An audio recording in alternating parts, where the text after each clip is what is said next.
I looked at the phone and I thought, I can't believe what I'm hearing. Like the same thing I got from my parents, immediate judgment, and not a reaching out of like, wow, this must be what it actually was, the most horrible, painful experience of my life. Wow, it brings up a lot of emotions just thinking about those times. A good metaphor members could apply is when somebody in your family or in your ward has a faith crisis, treat it like they broke their ankle. Just show up with a casserole and say, "Ooh, what happened?" And then, you don't have to solve it. You're just there to show love, leave the casserole, and say, "Well, I'm your friend no matter what."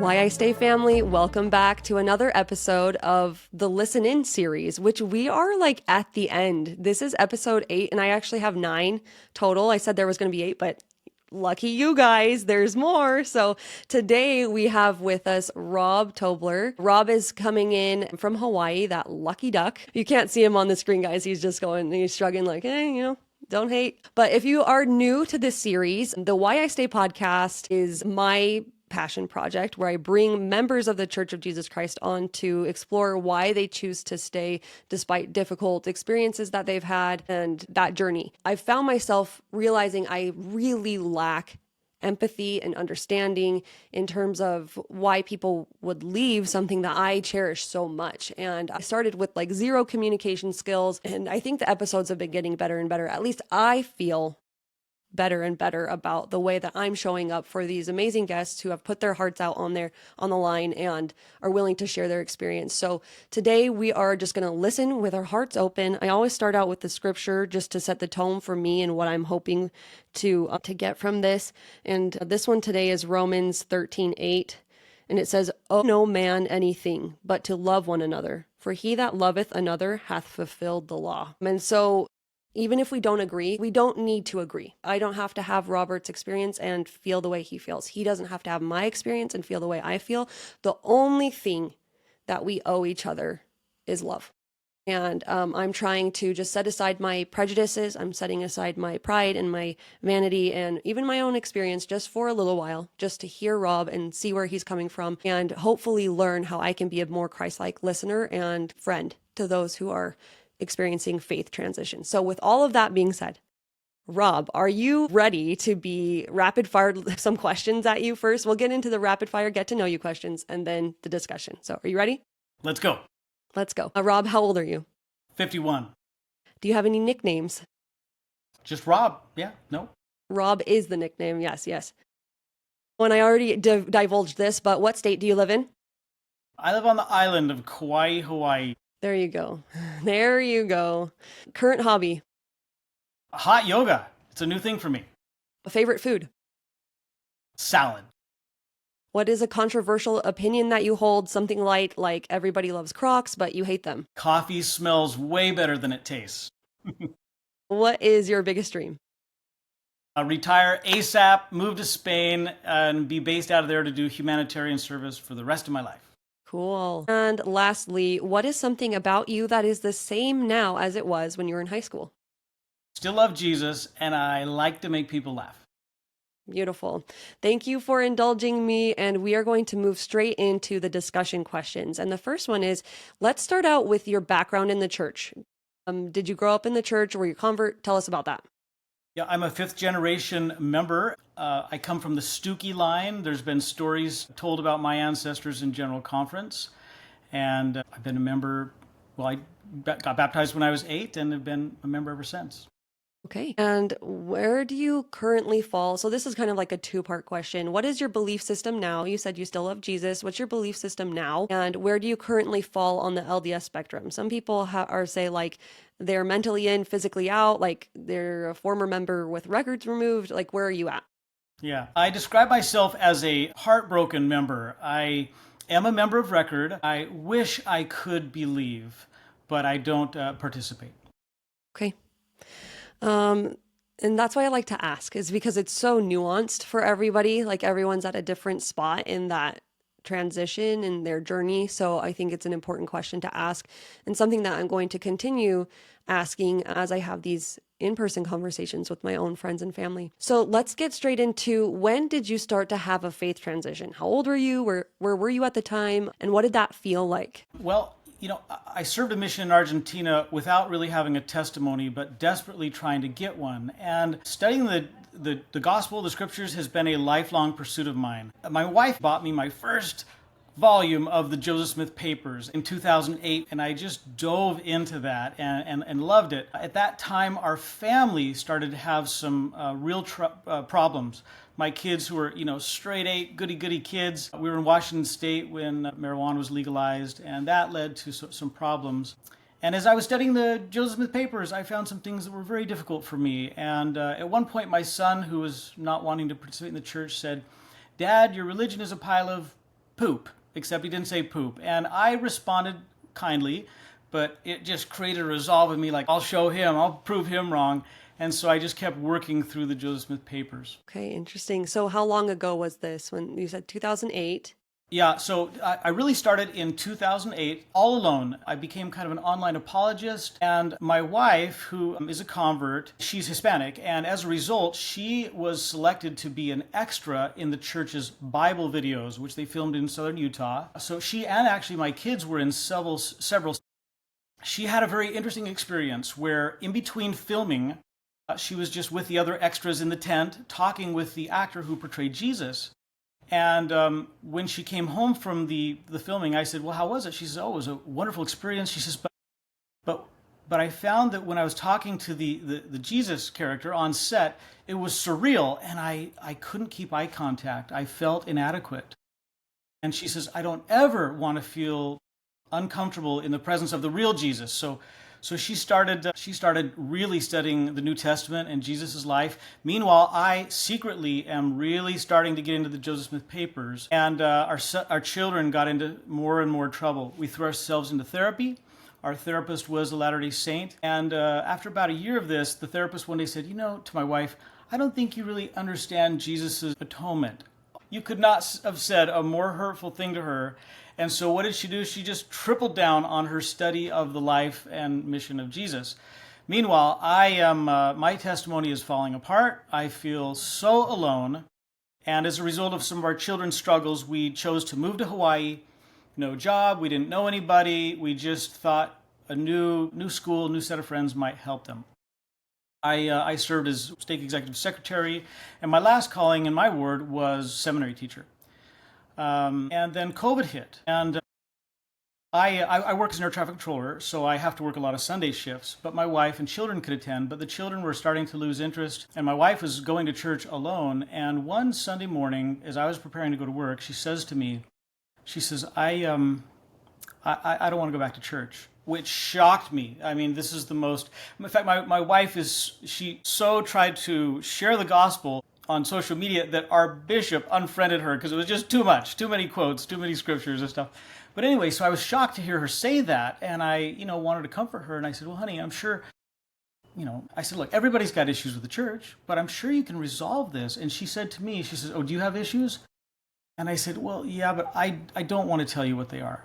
And she says, "Come on, give me something." And so I shared a few things that I had learned through my study. She didn't believe me. And I said, "Well, look it up for yourself." And so she did a little inquiry herself. And within a week, she resigned from the church. Several of my children followed her in their resignation. And to this day, I am the only member of record in my family. I've got this inner turmoil going on. What do I do? And my children were really in a lot of trouble. Academically, substance abuse, trauma from assault and things, and I didn't want to leave the good ship Zion until I found a better ship for my family. But the more I studied, the more things got worse. And one day I was at work just thinking about these doubts and these struggles, and it distracted me such that an airplane and a helicopter got really close to each other. And I realized I could not keep this inside anymore. And so I went downstairs on my break and I called my parents and I said, "Hey, just so you know, your daughter-in-law is no longer a member of the church." That shocked them. And I said, and frankly, in all integrity, I don't think I can continue to support it. And that did not go over well. My dad said that was going to drive a wedge in the relationship, and I didn't want to share anything with them that might affect their testimony.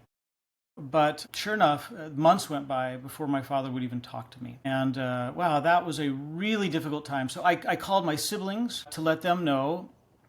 And wow, I just said, hey, just so you know, my wife and I were not active in the church anymore. And man, they just circled the wagons and, don't you talk to my kids. And, we had no intentions of talking anything to their kids. And at one point, my wife wrote a very encouraging letter to a niece who was serving a mission in Temple Square. Said, hey, look, just so you know, I don't want to, be dishonest, but I have left the church. But hey, you go, girl, you serve. And boy, when they heard that she had written that letter, they just about cut us off from all communication. When I called my brother to tell him, he's on the High Council, his response to me was, when I told him that I couldn't stomach the church anymore. His response was, well, that makes sense because in the last days, even the very elect would be deceived. And he says, I just came from High Council where I learned that the separation will not be a one-time event, but a gradual process. And I looked at the phone and I thought, I can't believe what I'm hearing. Like the same thing I got from my parents, immediate judgment and not a reaching out of like, wow, this must be what it actually was, the most horrible, painful experience of my life. That's Wow, it brings up a lot of emotions just thinking about those times. So just continuing on with the story, because of our children and marriage, we were in therapy, and my therapist said, Rob, I think you need to find your own voice. You've kind of let other people choose your thinking for you for quite a lot of your life. And so because I could not have a conversation with my parents or siblings about, like, no one would reach out to try to save me from my doubts, and I just felt abandoned. So I did open up a social media account where I could talk about this and express some of my frustrations and concerns, which, honestly, had they just loved me and said, hey, Rob, I don't agree with you, but I want to hear your, like, what does it feel like to be in your shoes? I probably wouldn't have gotten on social media and gotten so animated, is desperately seeking, a shoulder to cry on, somebody to empathize or validate. Yeah. Thank you for being a platform to hear me out. I appreciate that, Lynzi. of course. And I mean, I wasn't interjecting or anything because I just wanted to make sure that I was hearing you out. Yeah. Yeah. Yeah. And I think the hardest thing is that well, I didn't come on this podcast to throw my family under the bus, right? Because I love them and I want to have a better relationship with them. The reason I cannot participate in the churches anymore is because of what I've learned studying, my love for studying the Restoration. That's where I got into trouble. And my parents, they didn't know what the gospel topic essays were. They didn't know what the Joseph Smith Papers Project was.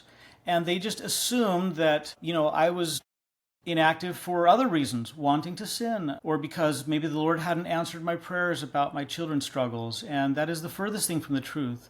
My wife's reason, if you were to ask her, and she should have been a part of this, but she just felt like the Jesus of Nazareth that she had come to know was not in harmony with the Jesus being preached in church. And so, but nobody wants to hear those reasons. It's just easier to have a different narrative where you kind of assume the worst, I guess. I mean, so many things that you brought up. It's just, I can see where your family is coming from, but my feeling is that kind of like the way that we are trying as a church to move away from the name Mormon. Right. I can kind of see that it's going to take like 40 years in the wilderness to get to that point where we don't anymore, because there are just people in certain generations who think a certain way, who respond in a certain way, so that like my children now, they really don't even know the term Mormon at all, because like we stopped using it when they were young enough.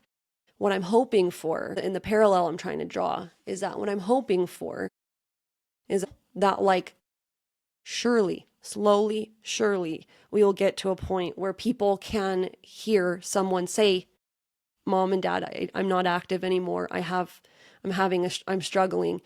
And to respond, like you said, you would have loved somebody to respond just in the, hey, that must be so hard. Even opening up and saying, that kind of hurts. That hurts my heart. Like, I don't know what to say. I want to be here for you, but I have so many emotions right now. I don't know how to process this. But my hope is that we can keep talking and that I will be able to hold fast to my experience, and I will leave space for you to hold fast to your experience. And I hope that each of us is capable of getting to that point, but sometimes I just wonder if it's just going to take, they call it generational healing, like where it gets better every generation after, and we want it here and we want it now. But it just seems like there's a lot of cultural stuff that's intertwined, and when we're only focused on that, we don't leave space for the Christ that I've come to know in the Church of Jesus Christ, which is one who is much more merciful and a better listener than I could ever hope to be. Mm-hmm. So anyway, those are just some initial thoughts. Do you have anything to add right there?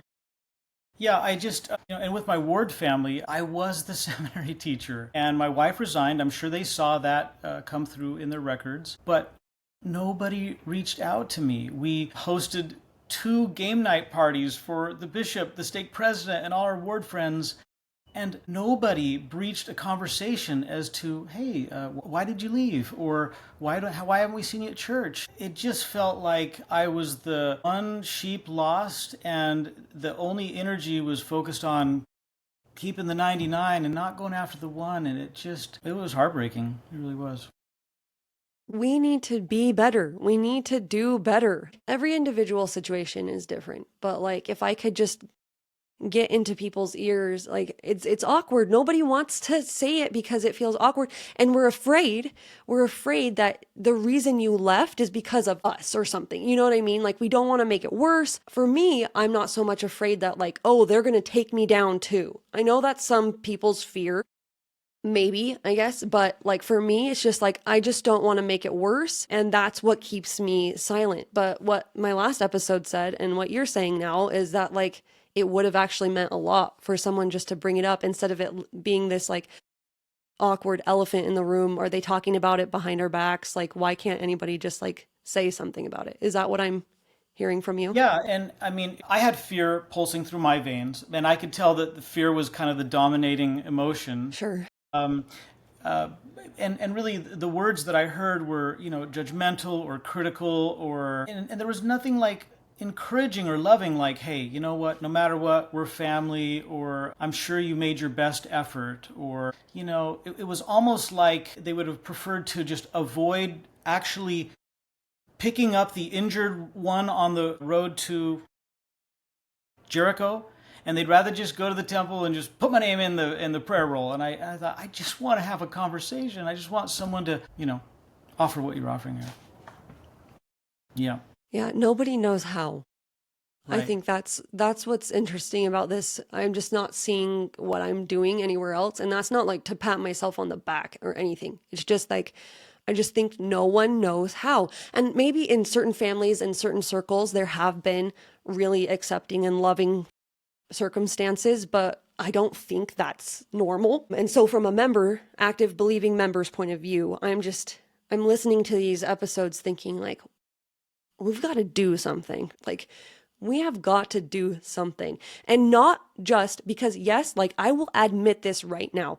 Of course, I want you to be an active believing member in this church. Like, why would I believe if I didn't want other people? Like, obviously I've come to this conclusion, but here's the thing. On the other end of it, of course, you want me to see your point of view.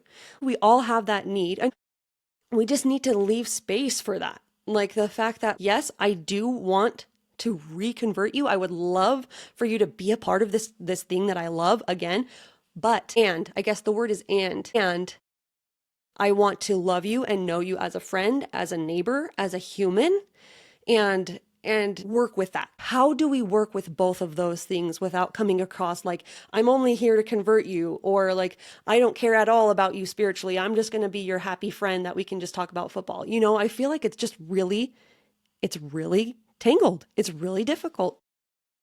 Yeah, it is. I've since been to a lot of therapy because the faith crisis was an existential crisis. And one of the things that really helped me there, which maybe if we could add this type of training to the church, is, when a therapist provides unconditional regard, different than love, it's just unconditional acceptance. They may not agree with what you do or don't do with your life, but just holding space. I think like what you're doing for me right now, holding space is one of the most sacred things there is. Just to accept someone as they are in the present moment. That's love. And you can also have hope that in the future moments they're, something different. But yeah. The first thing I ever learned, I think that really has stayed with me in these episodes. In the first episode, he talked about, everybody always says no empty chairs in heaven. And it just dawned on me, well, if you want no empty chairs in heaven, you better not have any empty chairs now. I love that. Yes, exactly. Because what are the chances that they're going to heal and come back to this religion that you've shunned them from? Really? I mean, not that we would only love them for the hope that they would come back, but there just has to be love there, or else all we're doing is in vain. It doesn't matter at all. Yeah. Beautiful. Beautiful. I agree. Let's get more into this. So you actually did answer some of the questions, so I'm going to skip through. So are there any more experiences in your ward that you wanted to bring up, or negative experiences with family or friends, or positive? And then I'd like to hear if there have been any positive experiences that you'd like to share that we could learn from as well. Well, I had an interaction with my bishop who lives nearby, and I was just quick. We didn't have a lot of time, and I just said, hey, the reason I'm not going is because of things I've learned, and I'm so alone. No one will help me resolve these things. I said, but I found a lot of great resources, Bishop, such as the book Bridges and other resources, which I would love to share with you because, I'm not he was a new bishop. I said, I'm not the first person who you're going to find out is having a faith struggle. And I've been at this for 16 years, all by my lonesome. And I found some really great resources. They didn't quite work for me, but for a lot of people, they will work. And no follow-up. I thought, come on, I'm on your team here. And then, with family, my wife is a wedding photographer, so, she would fly to the mainland, be the wedding photographer for families getting married in the temple, and she would sit in the visitor center and wait till everybody came out. And I just feel like, it takes two. One person reaches and the other reaches back. And, for someone who is in a different relationship with the church, that's a stretch. It is a real stretch to attend the baptism or the mission farewell of someone in the church. And, my wife does that stuff all the time. And I just think we have to embrace being uncomfortable and doing things that are difficult. I think Jesus did that every day.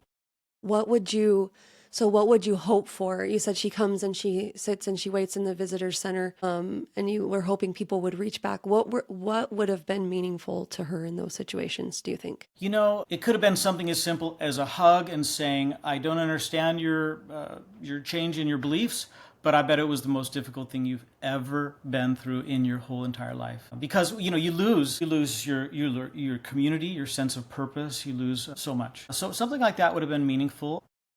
I don't know. One of the books that I read when I was transitioning out was Faith After Doubt by Brian McLaren. And he talks about how our faith develops from simplicity to complexity, then to perplexity, the dark night of the soul, the faith crisis. And we can hopefully get to harmony, right? And at that level, we replace we replace expressing our faith through dogmatic beliefs, and instead we embrace radical love. And I would have loved to have done a book club with, my brother, my mom, and talked about these types of things. And we don't have to get into church history or anything that might be challenging. We could just make a list of all the things that we have in common still and that we both believe and value. I just think, oh man, I'm sorry. I'm so sorry that it was such a long and lonely journey, especially starting all the way back in 2008 before there was, a lot of this potential. Podcasts were really new back then. And even still having podcasts, we still don't do this kind of outreach, but it seems like it's very tribal still, that like there's only people out there that like if you've left, we've got your back, we also left, or like if you're staying, like we also are staying, we've got your back. But it just you seem so earnest, like you see, Yeah, and I think you are, like you really were wanting these things, and it's heartbreaking that you weren't able to find that in your family or your friends or your ward I members. think maybe a good metaphor members could apply is when somebody in your family or in your ward has a faith crisis, treat it like they broke their ankle. Just show up with a casserole and say, "Ooh, what happened?" And then, you don't have to solve it. You're just there to show love, leave the casserole and say, "Well, I'm your friend no matter what." Or something like this. That clip that's what's going at the beginning of this episode. It's so perfect. Because it's like, obviously, none of us are really trained to come and like diagnose your broken ankle or do anything. And probably you're showing up at the point where it's already casted. Like it's already kind of fixed in its spot in terms of like, it's not repaired, but it's like stasis there. It's like, okay, they've decided this is where they are, which really like breaks my heart because I'm just like, man, I think like I could probably help. I hope I could. But what I'm hearing from a lot of people is that a lot of times they want to figure it out on their own. They don't want to be influenced by other people. They want to make sure it's their own decision. And I respect that. So coming at it from your perfect analogy where it's just like, yeah, all right, here's a casserole, here's a ice cream or something, and I'm so sorry, and what happened, what happened, and being able to take it, like it's okay to ask that big bad scary question, I think. Right. Yeah. And hey, how can I help you on your recovery wherever that leads you, What do you need, right? Yeah. Let them say, what do you need? Not like, hey, I'll start doing your physical therapy for you. Like you come over to my house and we'll do physical therapy together. It's just more of a, what do you need? Where do we go from here? Is that right? Yeah, exactly. Beautiful. That's really amazing. So let's see. So any positive experiences that you've had, even with like people online or neighbors, family members, other family members outside of your immediate family that you can think of? Don't I really want, apologize to me. really want to say yes, there was this, but I I just will don't. say sorry. You said no, sorry. I will say sorry to you that you haven't had any positive experiences. It's not okay, is what I'll say. Thank you. Appreciate that. Is there anything else we didn't get to before you make your hope statement here at the end? I want to make sure that we touched on everything. I know I kind of skipped around, so let me know. Is there anything else? No, I'm hopeful that a day will come when the church actually provides good training for members about how to keep a family united, even when beliefs change. And I'm really hopeful for this new younger generation. They seem interested in, these young kids, they open up a GoFundMe, and next thing you know, they're taking care of someone across the world. I see a lot of hope in this younger generation. Beautiful. Thank you so much, Rob, for being here. And again, like I can't apologize enough that nobody was there for you. And I guess for me, I'll make a statement here and a statement for anybody else who's listening that to the best of my ability, I will try and be a listening ear and be someone who is safe to come to. And you will know that, of course, I want you to resolve your faith conflicts and come back to the church. But if not, I still respect you as a person and believe that you're acting through integrity, with integrity. So thank you, Rob, for bringing that And up. let me just say, Yeah. I can no longer tell the story that nobody reached out because of what happened tonight. So thank you, Lynzi. Hey, and you know what? You reached out to me first. I opened it up, but you were the one who extended the hand first. So I'm grateful that you were willing to trust us with this story. And I just hope that anybody listening, and if anybody in Rob's family is listening, it can be okay. We can move forward. And I hope that I haven't said anything that is harmful or belittling about the situation, but I just want you to know, like, you've got a great son and brother in Rob, and he is somebody worth working with. So Thank you. I'll say aloha and good night. aloha and good night.